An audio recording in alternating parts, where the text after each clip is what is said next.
Mirzapur police अधीक्षक अभिनंदन ने आगामी लोकसभा आम चुनाव 2024 के सफल संचालन को सुनिश्चित करने के लिए अपराध और मादक पदार्थों की तस्करी के खिलाफ एक अभियान शुरू किया। संयुक्त पुलिस प्रयासों से तस्करी में शामिल संदिग्धों की गिरफ्तारी हुई। 4 मार्च 2024 को मुखबिर सूचना के आधार पर धानक को इंदौर एमपी में 23 करोड़ मूल्य की 22.365 किलोग्राम अवैध अफीम वाले वाहन के साथ गिरफ्तार किया गया। NDPS एक्ट के तहत मुकदमा दर्ज कर कानूनी कार्यवाही के बाद जेल भेज दिया गया।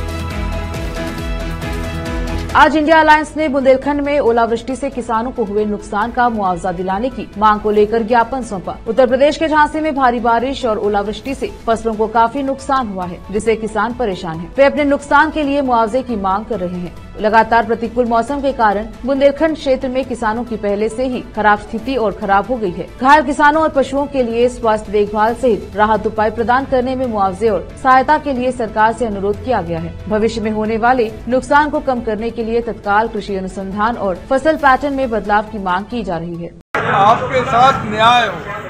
जैसे मई के अंदर ओले नहीं गिरे लेकिन पूरी फसल नष्ट हो गई। अमरपुर इमलिया में पूरी फसल ओलों से नष्ट हो गई। 85 भेड़ें बकरी मर गई। मथुरापुरा में 1500 मुर्गियाँ मर गई। कई आदमी घायल हो गए, किसी की भैंसें मर गई। तो कल हम और जिला अध्यक्ष ब्रजेंद्र यादव, बलवान सिंह, मनोज गुप्ता, अफजाल भाई, हम लोग पूरे गांव के भ्रमण में गए थे। तो हमारा प्रशासन से ये आग्रह है, हम लोग इसमें चाहते हैं कि 72 घंटे के अंदर, चूंकि पूरा 100% नुकसान है, सबके खाते में पैसा पहुंच जाना चाहिए। और अगर पैसा नहीं पहुंचा, 50,000 रुपये हेक्टेयर लागत कम से कम आती है। कुशवाहा जी है, हमारे विजय कुशवाहा भी हैं। 50,000 रुपये से कम किसी हेक्टेयर की कीमत नहीं मिलना चाहिए। और जो पशु का नुकसान है, जो मुर्गियों का नुकसान है, मकान का नुकसान है, उस पर भी प्रशासन को तत्काल धनराशि देना चाहिए। और अगर इसमें हीला हवाली हुई तो हम लोग किसानों के लिए इंडिया गठबंधन के नेतृत्व में आमरण अनशन पे बैठेंगे।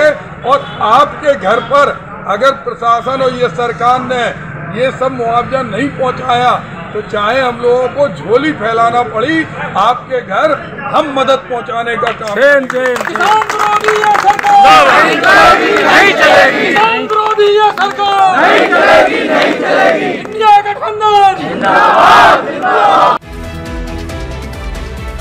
रमजान का पवित्र महीना शुरू होने वाला है, जिसे लेकर उत्तर प्रदेश अल्पसंख्यक आयोग ने प्रशासन को रमजान में साफ सफाई और सुरक्षा के कड़े निर्देश दिए हैं, जिसे लेकर कल सोमवार को हमारे संवाददाता सईद ने अल्पसंख्यक आयोग अध्यक्ष अशफाक सैफी से खास बातचीत की। आइए सुनते हैं। हमारे साथ मौजूद हैं अल्पसंख्यक आयोग के चेयरमैन अशफाक सैफी साहब। सर, आयोग की तरफ से प्रशासन के लिए क्या निर्देश दिए गए हैं? कुछ नए निर्देश? देखिए, रमज़ान अल्पसंख्यक समाज का एक पवित्र माह है। पूरे महीने मुस्लिम समाज के लोग रोज़े रखते हैं, इबादत करते हैं। इसलिए अल्पसंख्यक आयोग ने एक पत्र यहाँ से सभी जिला अधिकारियों को, सभी नगर निगम को, नगर पालिकाओं को, पुलिस प्रशासन को एक आदेश किया है कि मस्जिदों के आसपास साफ सफाई रहे, वहाँ नालियों का पानी गलियों में ना बहे, क्योंकि नमाजी नमाज पढ़ने जाते हैं तो उनके कपड़े ख़राब हो जाते हैं, तो इसलिए नमाज उनकी नहीं हो पाती है। ऐसी परिस्थितियों में उनको घर वापस जाना पड़ता है। तो नालियों का पानी गलियों में ना बहे। और तरावियाँ होती हैं तो रात में तरावी होती है, इसलिए अंधेरा भी ना रहे। मस्जिदों के आसपास जो लाइटें ख़राब हैं उन लाइटों को ठीक किया जाए, तथा पुलिस प्रशासन की तरफ से वहाँ पुख्ता इंतजाम रहे। किसी प्रकार का कोई झगड़ा या किसी प्रकार की कोई सुरक्षा में कमी न रहे। और ईदगाह में ईद वाले दिन सभी लोग नमाजी जाते हैं, ईद की नमाज अदा करते हैं, तो इसलिए ईदगाह के पास साफ़ सफाई, स्वच्छता, चूने का छिड़काव और इन सभी चीज़ों के लिए आयोग द्वारा पत्र जारी किया गया है। और निश्चित रूप से प्रशासन इस पर कार्रवाई करेगा। सर, हर बार नोटिफिकेशन जारी किया जाता है, लेकिन देखा जाता है प्रशासन की तरफ से बहुत सहयोग नहीं किया जाता, बहुत अमल नहीं किया जाता, तो कितना आप उम्मीद करते हैं कि इस बार?